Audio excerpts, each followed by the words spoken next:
Yeah.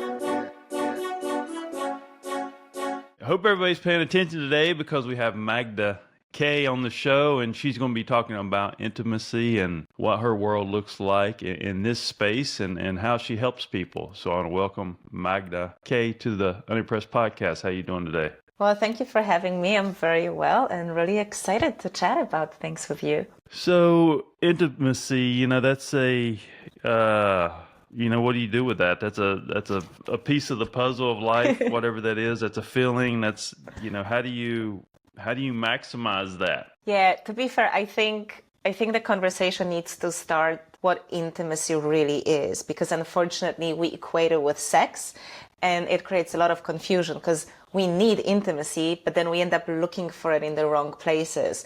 We think that we need to be in a relationship to experience this, or that we have to have sex. And so, we rush into experiences that maybe we don't fully want, we may not be fully aligned with, or with the wrong person, because we think that's the only way. So I always start by helping people separate these two concepts. Like intimacy and sex or sexuality, they're two things. They're not really related. You can have intimacy without sex, and you can have sex without intimacy. Ideally, we want to, combine those. But I think it's really helpful to understand, desexualize intimacy and look at it from the perspective that it's something we actually need. Humans need intimacy, not just to thrive, but also to survive.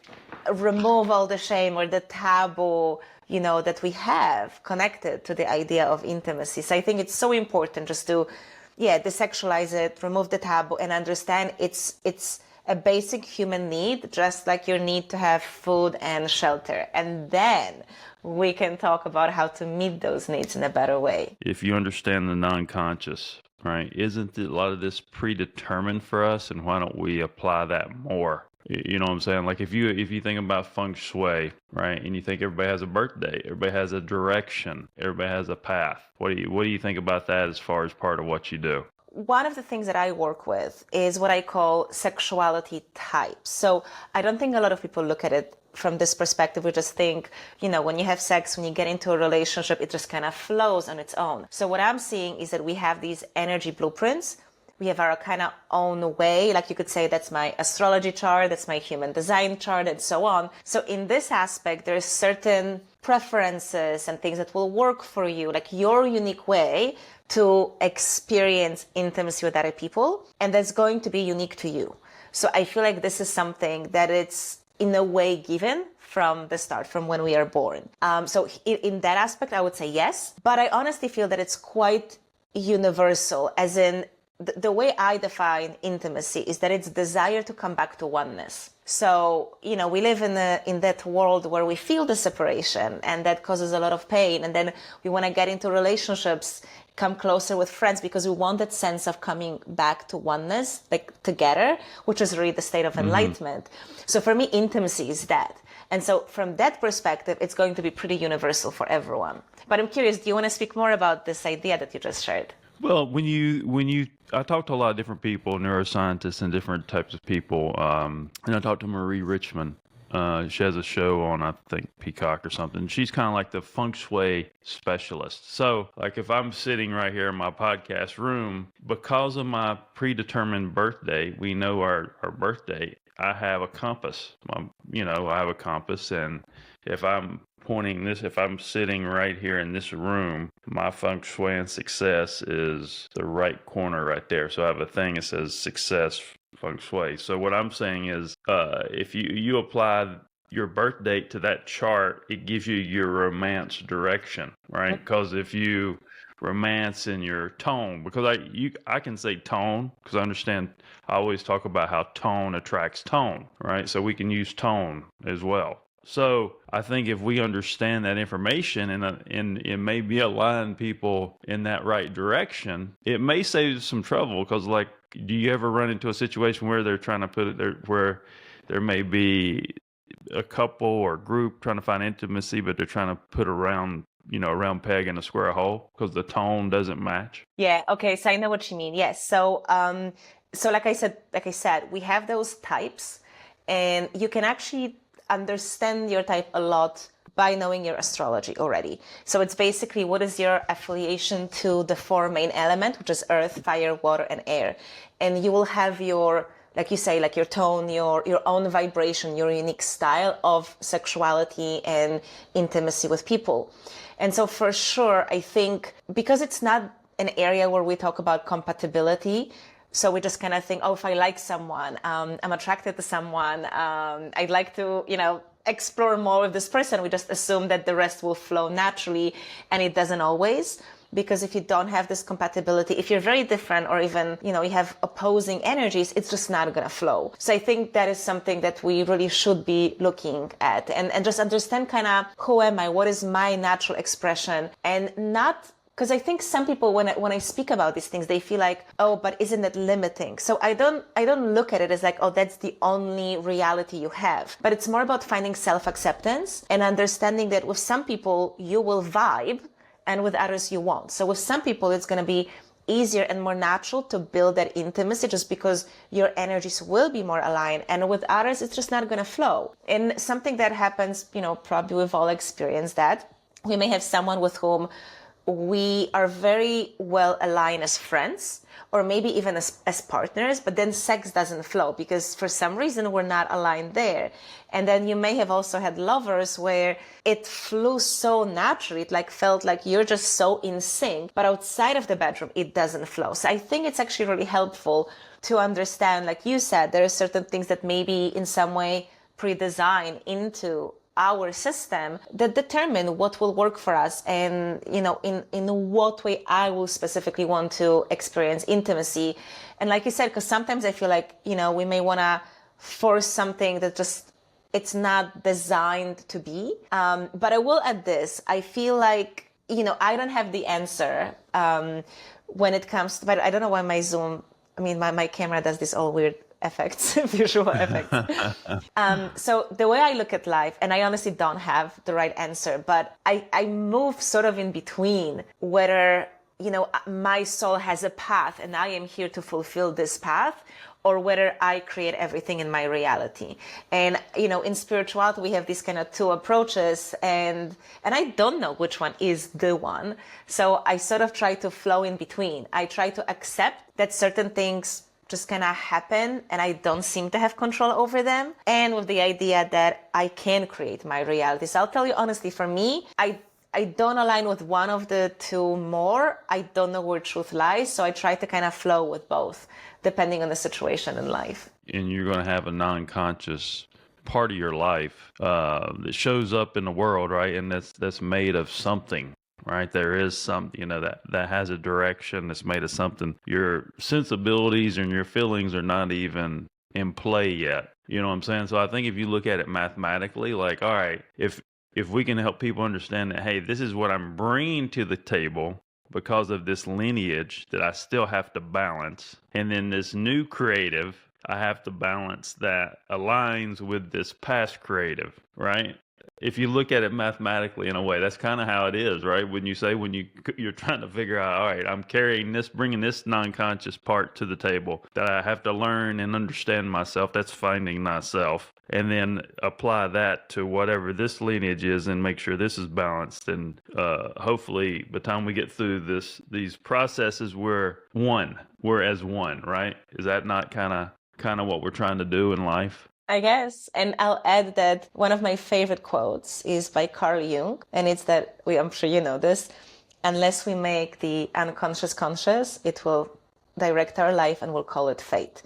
And I think it's absolutely true. There's so much that drives our life that we're just not really aware of. And I think bringing awareness to that aspect, to be fair, if I look at my life, the more awareness I bring into my unconscious, the more alignment I find between creating my reality and let's call it surrendering to my fate. Like these two seem to, in my experience in my life, to align and overlap more and more the more consciousness I bring into my life.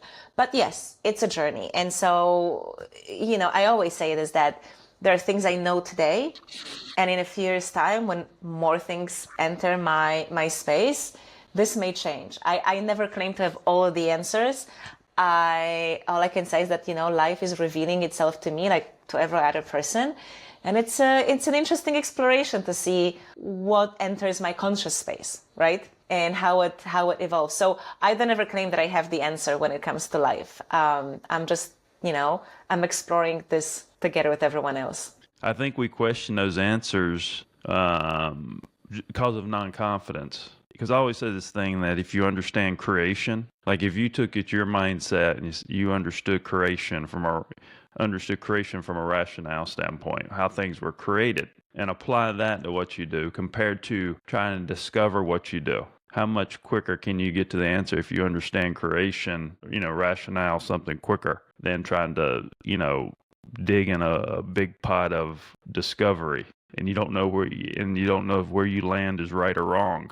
So this is all I can do is speak from my experience and talk about my perspective. But I don't think there is one answer, and I think life is about discovering the answers. So, like I said, I never claim to have the truth, and I never claim to have the answer because I don't know what the answer is. But I enjoy this. See, I don't know if I'm actually interested in finding all the answers because I enjoy the process of discovering life. I actually like this. And I know we can add a lot of, we can, like you say, there's a lot of logic and science we can use to understand creation, but I actually like experiencing creation, and I'm okay not knowing everything. I don't think I really have the need to understand it all. I'm just allowing myself to live it and enjoy this. It's like, there's so many things in life that I don't know how they work. Like, I don't know how planes fly. I don't, but I'm enjoying the experience, and I'm perfectly fine in that place. Well, I mean, that a lot of people need to think that way because that speaks to finding thyself as well. I mean, think if so. You're not, living in the moment. If you think about it, living in the moment is finding thyself. So you're doing the right thing. Probably 90% of the people aren't. You know what I mean? Look, I'm a big believer. I come from, my path is a tantric path. And I'm honestly a big, big believer that there is no one path as long as it takes you deeper into understanding of yourself. And so when I talk about intimacy, for example, I talk about 3 pillars. So intimacy exists in these 3 dimensions, we could say. And so it's relationship to other people, relationship to yourself, and relationship to life. And like you say, most people just focus on relationships with other people. Not many people actually dedicate time and resources to deepening the relationship with self, and even less people look at relationship with life. And so whatever tools any person wants to use, as long as it deepens your relationship to self and to life, I think it's great, So whether my kind of attitude towards life of this experiencing works for you, or if someone prefers studying, analyzing, all of it is fine for me as long as it deepens those relationships. Now I've been in an instance, where I've been around certain people and I have energy coming out my body, right? And energy will come out faster from around different types of people, right? But I haven't been around certain people where it's almost like the energy almost made you feel euphoric, right? And there's nothing, you're not touching anybody, anything like that. What do you think about that? Oh, absolutely. For me, the concept of energy is the foundation of all my work. I think true intimacy exists beyond the physical. And so everything has energy. A place, all the places have energies. Absolutely, people have energies. And so naturally, you're going to have certain alignment. We're interacting with each other. So there will be, when you're in a certain place or with a certain person, you can either close down or you can open. And your energy can move in different directions. It can go into arousal. It can go into desire. It can go into laughter. It can go into fear. It can go into ecstasy, bliss, and euphoria. So absolutely. It depends on how open you are. And I know you're very open. So how open you are to be able to interact and to be able to allow yourself to feel that energy. So many people have potential to feel that, but they're too closed down. So there's a potential in a situation to be euphoric in space of someone else, but we're not. It's like a lost opportunity. And so a big part of my work also is to help people open their energy body so that we can feel this. We think that we need to do something or that I need to take drugs to get into the state of, ecstasy, where it's available for us if we just open the body enough. Because, what drugs essentially do is they it's like bypass all the inner resistance. So it kind of dissolves that. But if you can learn to soften it on your own through different practices, then those states are way more available to you. Like for me, that's the place of feeling most. And so as long as we're alive, we're humans, of course it's available to us. That's kind of the whole point of being alive, I think. Mo, what is your attachment, your lineage, family's bloodline, and so forth? So I'm Slavic. I come from Poland. So most like genetical history, it's from this land. There's some Russian roots, but I'll tell you, this is one thing that I haven't been exploring that aspect. What I've been looking at is the fact that I don't feel connected to my land. So I have a very strong emotional connection to south of Europe. That's been there since I was like 8 years old. The first time I traveled, I was like, this is my place. There's just something about it. I love it. And then you feel like Scandinavian. For me, so I don't feel that land, but I also feel United Kingdom. Like something about the Celtic tradition, the Druid tradition, British land. I also have some connection there. But for some reason, I don't feel that connection with my Slavic land. But I do believe that I am born there for a reason. So maybe it's just something that will come in later years of my life. Because I don't feel it as much, which again, for me, for now, it just remains rather a question mark. It's more of an answer it's more of a question without the answer yet. It seems like there's a lot of people from that part of the world, or they have more especially in the wellness space, they have more of there's more of an authentic tone or something coming out of that area, it seems like. You know what I'm saying? There's people different in different pockets of wellness or whatever, but the authenticity of their approach is interesting. For some reason, I don't know if that's just me because I'm interviewing people from there or whatever, but it's more of I don't know.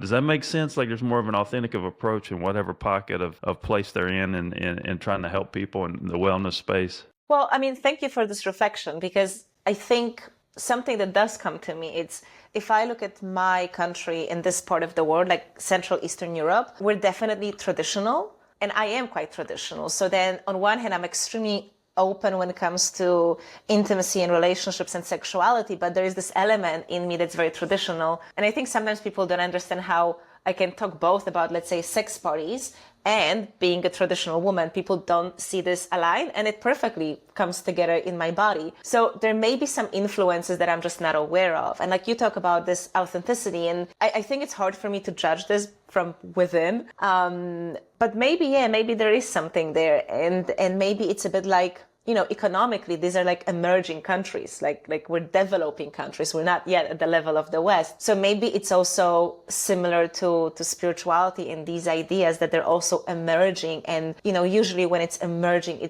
I believe it's in a more pure form because it hasn't been contaminated yet. So maybe there's like some unique message from that land that the world needs now. And so it's, lifting up and coming up. So this is interesting. Yeah. When you look at Scandinavians, I think they were just natives. I don't think their skin color changed as they got closer to the equator. You know what I mean? So I think there's a big connection there that we don't have the answer to probably. I guess the other big thing I like in your space too is, and I have this rationale about this, is when you think about the feminine and masculine, and you think about how people are, they're trying to keep everything at balance when it actually goes against, if it goes, when we, earlier in the conversation, if you understand law of attraction and you understand if you put a tone out to the world, that tone will attract the same tone. Naturally, you don't have to sell them anything. So now if you look at feminine and masculine and we're trying to equalize that when they shouldn't be equalized, it should be a balance.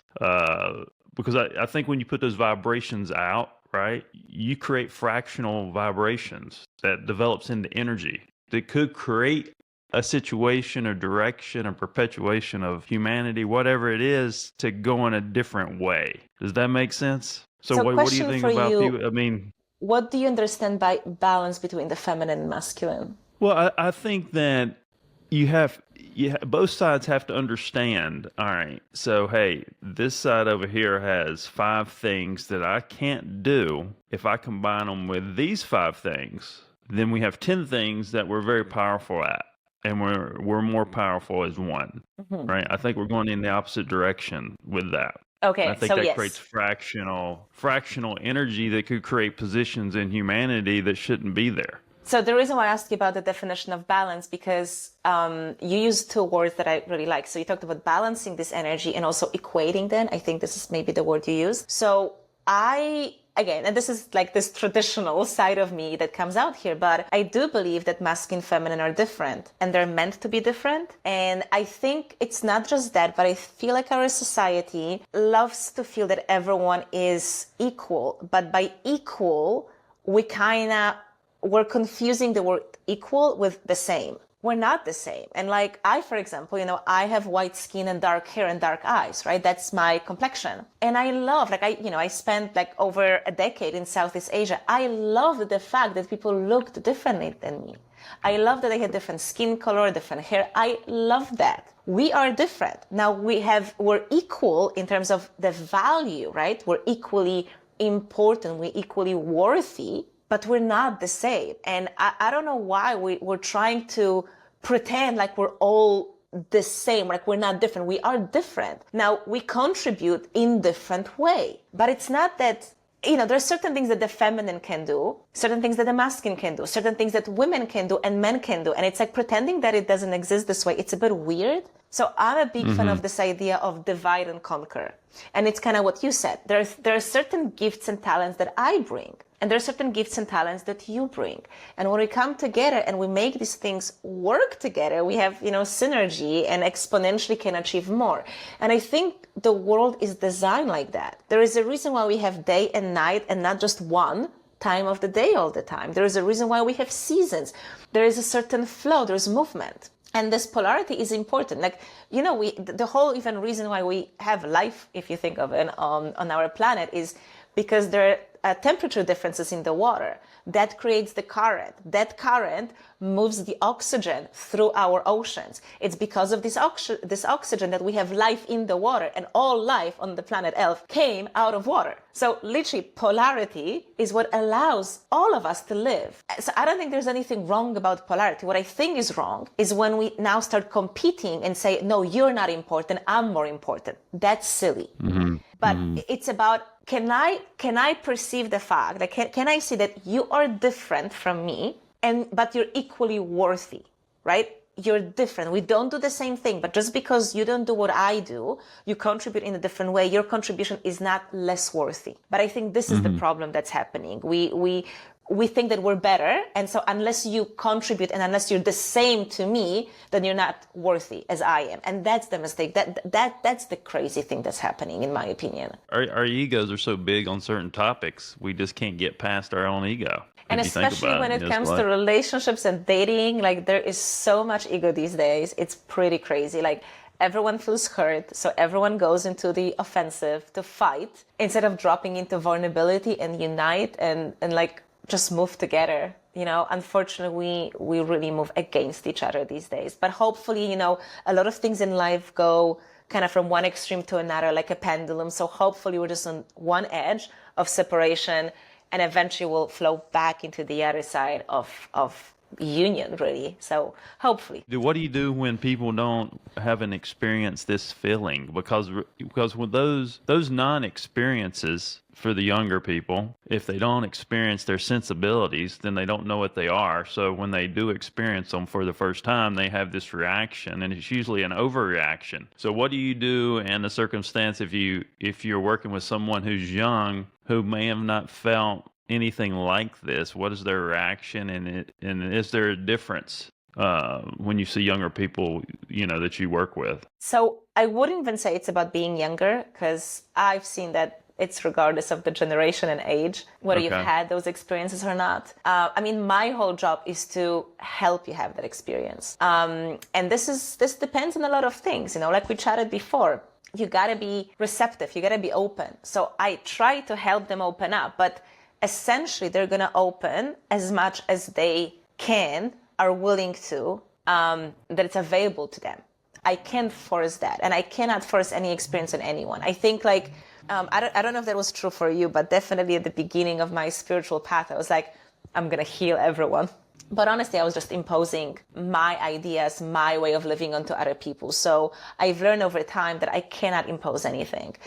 It's when you're open that I can do something, but still I can only do as much. Like what you can experience, what I can bring to your life is limited by your willingness to experience this, but by your openness. And that's also okay. I want to say this, it's also okay. My path was many years of opening up before I could experience certain things, you know? So I do believe in divine timing. I don't think we need to force things. I don't think we need to push for certain things. They will come. All of these things, it's like planting the seed until finally, you know, it's piling up until finally you cross the threshold and then you drop into the deeper experience. And so again, my job is to help you open up and have that experience. But if someone doesn't want it, if someone is really closed, I can't force that onto you because you just push it away, you resist me. And I've had situations like this as well. But I will say that the way that the society is designed these days with, you know, social media and definition of success and all the structures, it definitely doesn't assist people to have those deeper experiences. And so this is where maybe younger people struggle more because they're, you know, very early initiated to structures that thrive on the opposite of vulnerability. And you know, and I think this is more about societal structures, or like changing those structures, you know, changing approach to social media, to technology, spending more time in nature, more time with people. And again, kind of my hope is that it's going to shift back because I even see this, you know, with the young generation now. It's like, I've heard it from so many people, like teenagers looking at their parents on the computer and the kids saying like, I don't want that. Like, I don't want to work on my computer like this. I don't want to spend so much time on devices. I want to be more in nature, do something with my hands. So I see that there's a desire, like there's this instinct from within in that young generation to go into an environment where that state of vulnerability would come naturally. So I'm optimistic that we're shifting back into spaces, like into, you know, communities and tribes, where those states are naturally more available. Because again, when I go back to the state of euphoria that you mentioned, it's a natural state. We shouldn't have to do the work to experience that. It should be like passively available to us. And if you're in the right environment, it will. So again, I try to create those experiences, but also I think on a bigger scale, if we see the shifts in society and how people live, if we move back into more communities, closer to nature, closer to, you know, God consciousness, then I think it will be more available for people just in a natural way. So with your what you do, is yours a focused, and we'll get into the book in a second, is there a focused sensory for you that you've tapped into? You know what I'm saying? I believe this is all about sensory, right? And whoever has an ability to have a certain type of sensory, they can be able to tap into the other sensibilities of a human being. So what is that is? What you do? Can you explain that? So there are definitely different entry points for different people. Absolutely. And like I said before, I personally believe that like any spiritual, whatever we call spiritual paths, because I also believe that religion can do this, whatever works for a person as long as it results in more self-awareness, deeper connection with you, with yourself, it's great. So we have different entry points because we're different. We have different energy blueprints, like you call it, a different tone. And so absolutely here the same. There are different entry points to people to help them open up from within. And yes, so part of my work is exactly this. When I work with someone, whether this is in person or online, a lot of it is about learning about the person, understanding the person so I know what is the entry point. Like how can I enter that person's space and help them open from within? So absolutely, yes. So you just figure out where you need to get their mind to focus on what area of the body and the feelings. So yeah, for some people, like, you know, I actually find I'm not against the mind. I think mind is incredible if we, again, know how to use it. So I've helped people open up starting from the mind. I've helped other people open up through the body, like the actual physical experience in the body. I've helped people open up through emotions. So there are all of these different channels. Then within emotions, this may be sadness, or this may be ecstasy. This may be an orgasm or pain. Through the body, this may be, physically exhausting the body, or just feeling your physical senses. And it may be one of those senses that will be the entry point. So it's a complex matrix, I would say, at least from my experience. But I think part of the work of being a good therapist or a coach is, it's like, let's say if you come, to a mechanic with a car, they need to be able to look at everything and understand, right, what's not working. And that's what they focus on. So when I look at my clients, when I look at people, I look at them through many different points of view, on many different levels, and I see where do we have cracks that we actually could use as those entry points. So it's not really black or white. I would say it's so unique. And this is where our expertise, comes to play, whether we're good at spotting these places. For one person, this can be a memory. For another person, can be a desire. And then you go from there. Mm-hmm. No, I mean, I agree with that because when I was able to get my Reiki practitioner's license pretty quick, and I never practiced Reiki before, but I could naturally do it. But then I realized that, Reiki's a great thing, but it's a club in a way.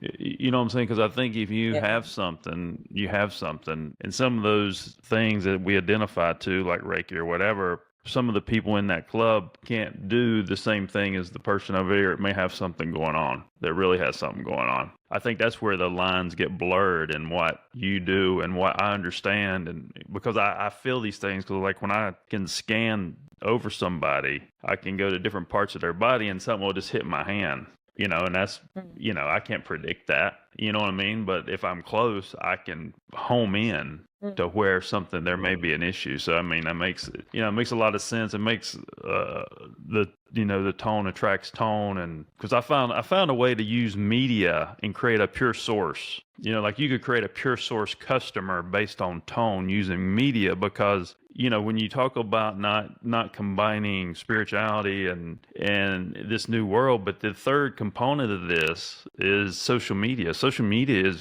emulates human behavior. So you really have a whole evolving human behavior world that's based on sensibilities that people don't understand the sensibilities. You know what I mean? Does that make a lot of sense? Oh, absolutely. It's kind of crazy. But I just wanted to say, because when you talk about your ability to sense, so this is again like going back to this idea that we're all very unique with our unique talents. I'm very intuitive. I can read people very well and I can feel them. But for example, for me, my hands are not as activated as they are for you.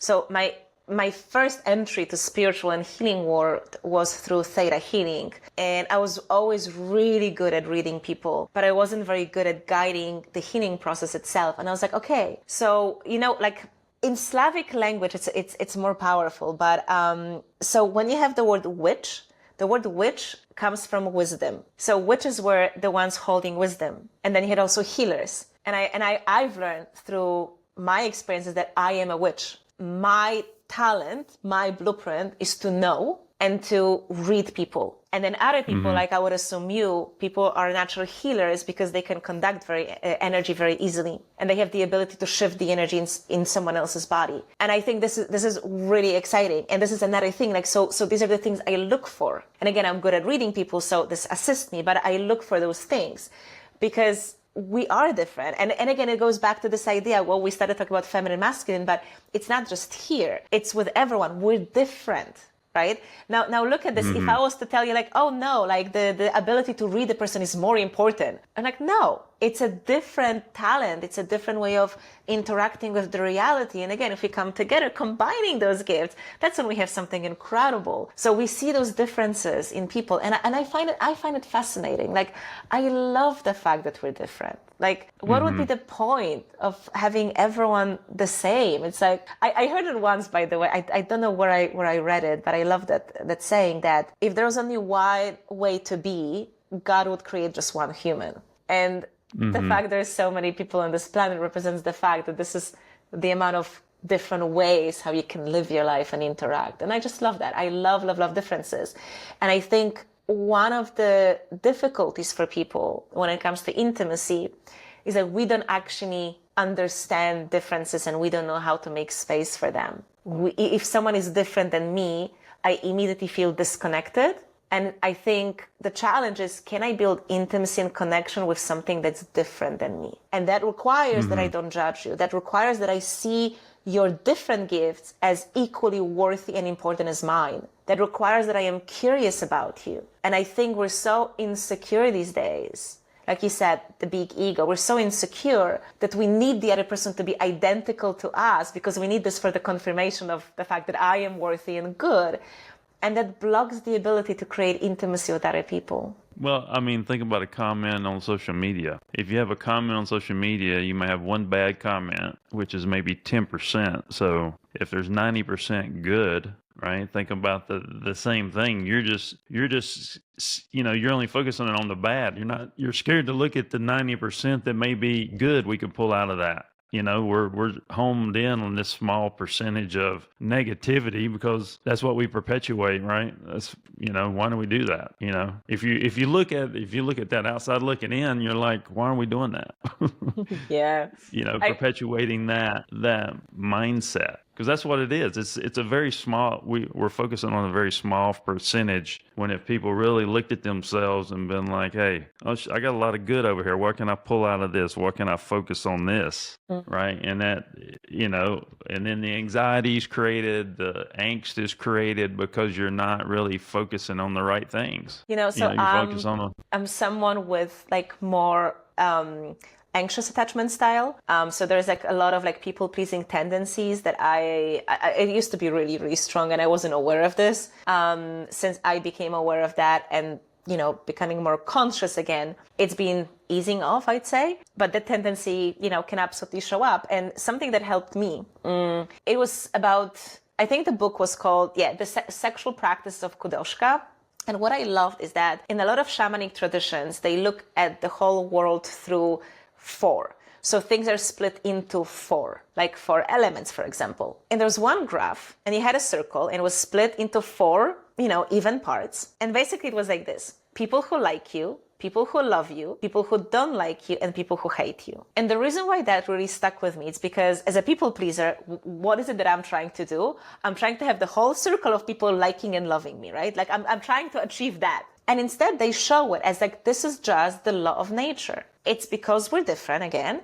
There will always be people who love you. There will always be people who like you. And there will always be people who dislike you and hate you. And maybe they didn't use the word hate because it's quite strong, but like we're talking about more than just not like you. And so how it's been helping me is understanding that if I put something online and, I create a lot of content. So I put something online and let's say 10 people, or let's say 8 people watch it, right? It means 2 of these people will love it, 2 will like it, 2 will not like it, 2 will hate it. And this is the statistics. So it's helping me to be neutral about the negativity online, which to be fair can be extremely vicious. I think, in the past we used to torture people for fun. Now we're like torturing people online. We can be really horrible. So of course it hurts, but just coming back to the fact that, hey, this is just like the law of the universe, that there will be people who just don't align with you, and that's okay. Like they always existed, they will exist. It's just that now you see their comment because, social media connects you to these people, but they've always existed. And no matter what you do, there will always be people who don't like you and who really, really, really dislike you. And so for me, it's just like a tool that's been very helpful. Because like you say, we definitely have the tendency of focusing on the negatives and then just like almost not see all the good. Well, this is another part like where, because I've been a partner with Meta for 5 years and we're a partner with TikTok. So when I started, I didn't know my intelligence was in tech, but when I started working in tech, this human experience and human behavior thing, taught me a lot. So when you talk about how this philosophy I created about creating a perfect audience. So when you look at that percentage, right? You said that, say, if you have 10 comments, you said you may have 2 to 3 positive comments in that 10, if you have a total of 10, right? So if you took those 3 and then look at their attributes, right? And let's recreate that audience, those 3 positive. It recreated that audience, and we're going to market. We're going to keep perfecting our media, and we're going to remarket to these attributes because this is the tone and types of people that should like you. They just don't know it yet. right? So you can carve, if you understand percentages, right? You focus on that positive piece and cater to that positive piece, you can recreate that tone with content and attract the right type of person that you need to be working with. That's how you can, that's how like social, when you understand social media, if you have a big enough number of anything, you can determine the answer of pretty much anything. So that speaks to law of attraction and everything else that I think once there's an understanding on both sides of the fence, I think that's when people are going to understand human beings more. Does that make sense? I mean, that's where my mind goes. Yeah, absolutely. Right. I'm curious, do you get any like hateful comments? I don't think people know what to say because they're either confused or That's one of the ways. Yeah, I just think they just sit there with like a deer in the headlights because they don't know what to say. They're probably like, "What the hell did he say?" I would love to like hate you and attack you. Just like I don't understand. Yeah, I don't know how to respond. Side is like when you talk about intelligence. You know, R.L. Poole, I've had on the show, they say his IQ stopped at 160 because they couldn't score him any higher. Giles Zhou from Cambridge, you know, these neuroscientists, right? If you take little bits and pieces of the scientific world and took the positive of each pocket, you can see how to align these pieces. It's like everybody's saying the same thing, but they're like caught in this grid or matrix where they can't communicate because they got to stay in their own lane to try to determine some of these answers. But all this information is right there in front of everybody, right? That could answer a lot of questions. I see this stuff, but other people just, you know, they look at me like I got three heads. I have a book, and so the book is called No More Faking It, and it's a bit like a cheeky title because it's not just necessarily about faking things in the bedroom. It's more about the fact that, and I'll say the book is catered to women, and I'll explain why in a moment. What I have seen is that especially women have a tendency of just kind of be like, oh yeah, that's okay. And we move through life not fully respecting our truth, not fully respecting our boundaries and our needs. And I always come back to that when I work with clients, and it's been like a path for me as well. It's like, go back within and allow myself to be the origin of how I move through life instead of just responding to other people because someone needs something. Okay, but what about me? Where am I? What is my truth? And so, you know, when I spoke before about these three pillars of intimacy, relationships with others, relationship with self, and relationship with life. People are so focused externally, meaning they focus on other people, and they sacrifice the relationship with self to have relationships with other people. And it doesn't work because you're literally eliminating like 33% of the whole intimacy in your life, of the whole depth and vulnerability in your life. You cannot ever be sacrificing yourself. And so in my opinion, building that relationship with you, it's really important. And in fact, if I look at these three pillars, I would tell people focus on building relationship with yourself and with life. And when I say life, I mean like you could say the consciousness, because again, I understand people like may resonate with different angles here, but it's what's the essence of being alive? Like if you look at nature, why is it that this tree died?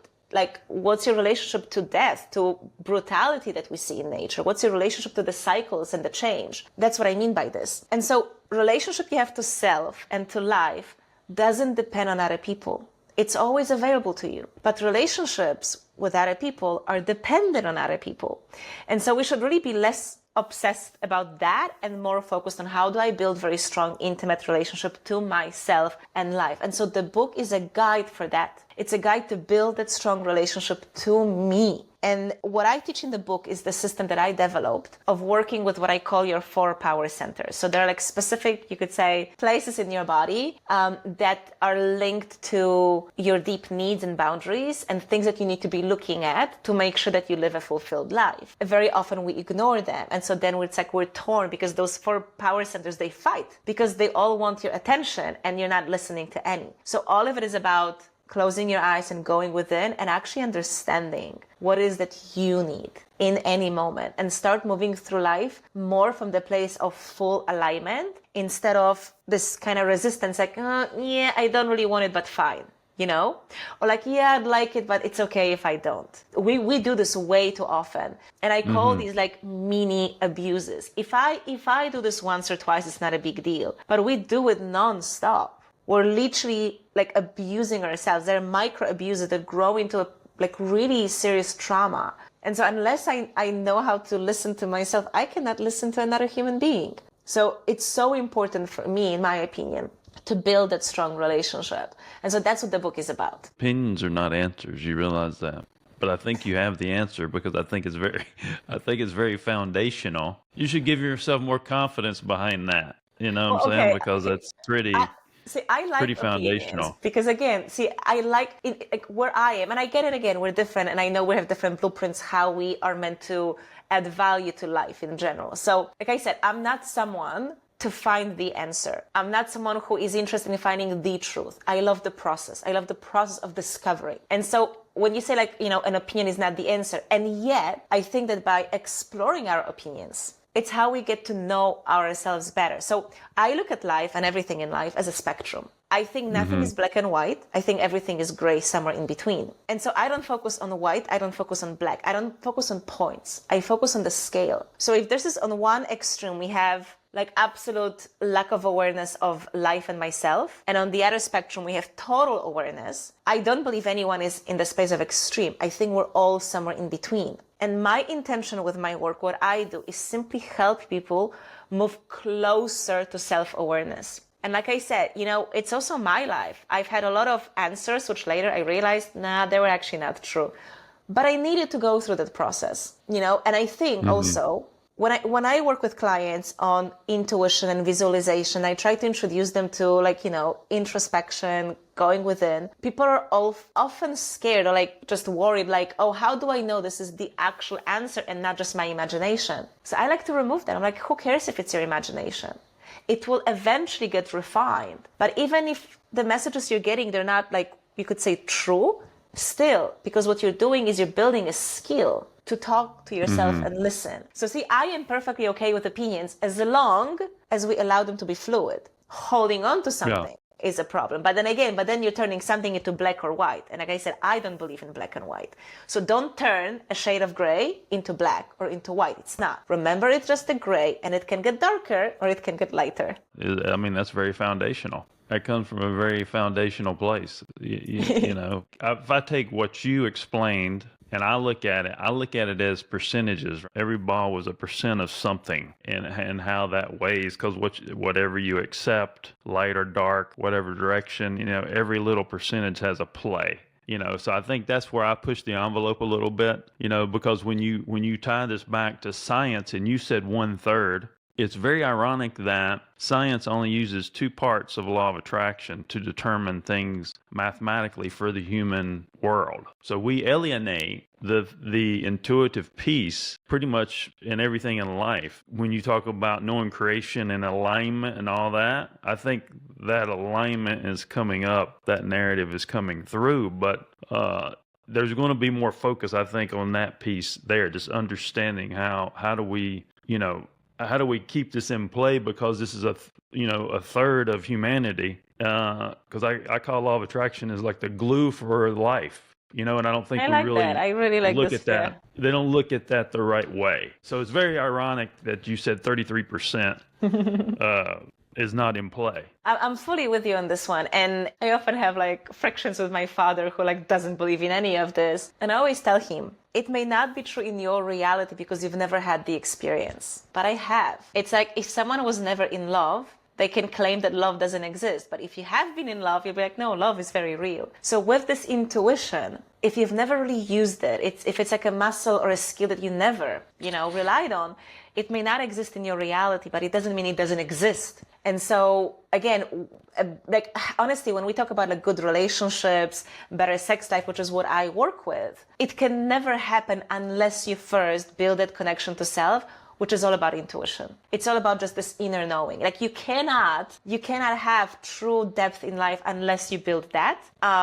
And so it's possible for everyone to experience it because it exists, right? But yeah, it's like people can be extremely resistant to it. And I find it sometimes so puzzling when you see people like making fun of like psychic abilities or like feeling the energy. And I'm just like, what are you gaining from fighting this? It's like I'm telling you, you have like a superpower and you're fighting me on this. It's like, okay, sure. I think as you walk through this I think some of your words will change because I think you're going to continue to get these answers for yourself, like you said, from your perspective. But, I found out the energy that comes out of my right hand is scalar energy, scalar light energy. SCALAR. And what's ironic about that's the same energy that Tesla discovered. When you understand these foundational rationales that come out that this is the energy that Tesla discovered, this is what's coming out of the human body, then I think we start to define things more for everybody a little bit. And we're going to learn from that perspective. In speaking to that foundational direction you have, Bruce Lee said that I used to listen to Bruce Lee, and Bruce Lee said the same thing. He said, if we create a style or we create a gospel, we crystallize growth. And I've had a lot of shamans and people tell me, they're like, John, don't get caught up in your head, stay lucid. So I think that's a recurring theme. You know what I mean? If I look at my path, there's definitely been a lot of situations when I was like, oh, this is it. And then, oh, wait, no, it wasn't that. And so that's what I'm saying. Like, I try to be open, but at the same time, you gotta be able to, like, you don't just want to receive everything because you need to be able to discern, right, things. And so I again, it's like finding the balance in life, like between these opposite things. I'm really excited about science actually testing a lot of concepts, because so far it's like spirituality versus science. And all I say is that science hasn't caught up yet. Like, science hasn't actually just tested it yet. It hasn't proven it yet, but it doesn't mean that it's not scientific. It's just like science hasn't. And I like, there's a lot of things, for example, that are practiced in yoga or tantra. And I even remember like reading this one article. I don't remember how many years ago it was, but it was something like, scientists discovered that it's healthy to walk on grass without the shoes. And I'm like, oh, really? Because it's like, well, I've known it and people have been doing this, walking without shoes for, like, we're talking like yogis and everything, like centuries ago. And so I feel there's so much that science will be able to prove. Where finally these two words will come together and we'll be able to remove the bullshit, the superstition, because there's, of course, a lot of it is there, absolutely, and keep the essence. And so I'm really excited to see this, actually. I'm really excited to see more studies. One of my Theta Healer teachers, they were actually testing something. So they had this machine that you put on your head to like check your brainwaves, and we were doing the Theta healing practice, and we're actually testing. Like, I had it tested on me what my brainwave frequency was, and it's like, oh yeah, I'm actually in Theta. So it's so cool when you get to see this, when it becomes more not tangible, but in a way proved, so I think it's really, really exciting. So if you already talk about these things, I know this is like your big interest, I think this is going to be really great to see what's going to just be revealed more and more as we go. Well, it's a whole new branch of science. It's the branch of science that we should have been using all along, because, Isaac, the Newtonian model of reality, puts us behind the curve. It doesn't make Einstein or Oppenheimer that smart. They were intelligent, but not that smart. That's where my mind goes. But if we want to find your information, somebody wants to be a client, how do we find your information? So you can search for Magda Kay. It's MAGDAKAY. And basically anything that comes up online, it's going to be about me. So you can find my website, magdakay.com. You can check my YouTube channel. This is, I think, the best place for all the great resources I have. Find me on Instagram, Magda Kay Official. And yes, if you would like the book, No More Faking It, it's available on Amazon in pretty much all local stores. We actually have the Kindle version for $1. So if you would like to grab it for just $1, head over to Amazon right now to get it. And if you don't care about it, or you prefer the physical or audio, we got this as well. But look, with the book, honestly, especially for women, I love it. And for all the men listening, just give it as a gift to your woman. Because as someone in a female body, I can tell you how much we need this. So I'll say that. Awesome. Well, this has been Intimacy Coach Magda Kay, and I'm John Edmonds Kozma, the CEO of Bang Productions. Thank you.